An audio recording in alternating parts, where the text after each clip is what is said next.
Information surfaced this week confirming Pete Rose actively wagered on Major League Baseball games as a player. Does Uncle Ron have any thoughts on this? Bet on it. Why, hi there. I'm Ron Juckett, and welcome to another edition of Uncle Ron's Thoughts. Although rumored, but not conclusively proven for years, ESPN revealed documents Monday linking the disgraced legend to specific bets placed in 1986, when Rose was still the player-manager for the Cincinnati Reds. A quick refresher. Rose was originally banned from MLB in 1989 after a lengthy investigation connected Rose with bookies in Cincinnati betting on games as the manager. Rose, steadfastly denying his deed for years, signed the Dowd Report, banning him permanently unless the commissioner wished to reinstate him. For the record, betting on games as part of a book deal, covering that up for 14 years to no favor with the Commissioner C-League, who refused to reinstate him. Rose, first adamant for years he never wagered on baseball games until someone found his price to recant the lie, remained steadfast that he really never bet on the game he loved as a player. The records, of course, told another story, but they remained under seal for years. The evidence of Rose's gambling was so strong as a manager, then Commissioner A. Bartlett Giamatti felt it worthy of a lifetime ban. Now, the reason we have a commissioner's office to begin with stems from rampant gambling and game fixing in the 19-teens.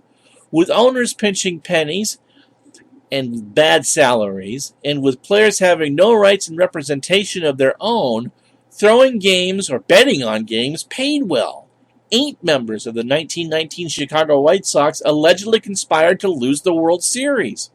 Match fixing was destroying the sport, and the owners brought in Judge Kennesaw Mountain Landis to clean it up. Since that time, posters in every clubhouse specifically mention the consequences of betting on baseball. As popular as Rose was, and is, no player is above the rules, especially one as clearly spelled out as gambling on the sport. Rose was supposed to meet new commissioner Rob Manfred around the All-Star break, and is allowed to help officially celebrate the All-Star game in Cincinnati. Fox hired him to be a studio analyst this year for their cable coverage, and has been well received. Whatever improvement to Rose's image, however, the last few months has been left shattered. Why is this a bigger deal than steroid use, you ask? For years, there was no agreed-upon punishment for taking steroids. Even with the current framework, suspension lengths are based on how many times a player failed a test. With gambling on games, the punishment has been clear for decades. You bet on baseball, you are finished. No ifs, ands, or buts. Yeah, you might counter, but he never bet on the Reds to lose.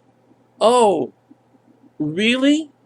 Anytime he failed to bet the Reds to win, he tipped off his bookmakers they were going to lose. He threw games that way. He blew out pitchers and tried to save his own skin instead of what was doing in the best interest of his club, city, and employer. Maybe, just maybe, if Rose had come clean, I mean completely clean and contrite at some point, he could have been reinstated. The writers would never have put him in the Hall of Fame, mind you. But as an instructor, what better teacher could a young player have?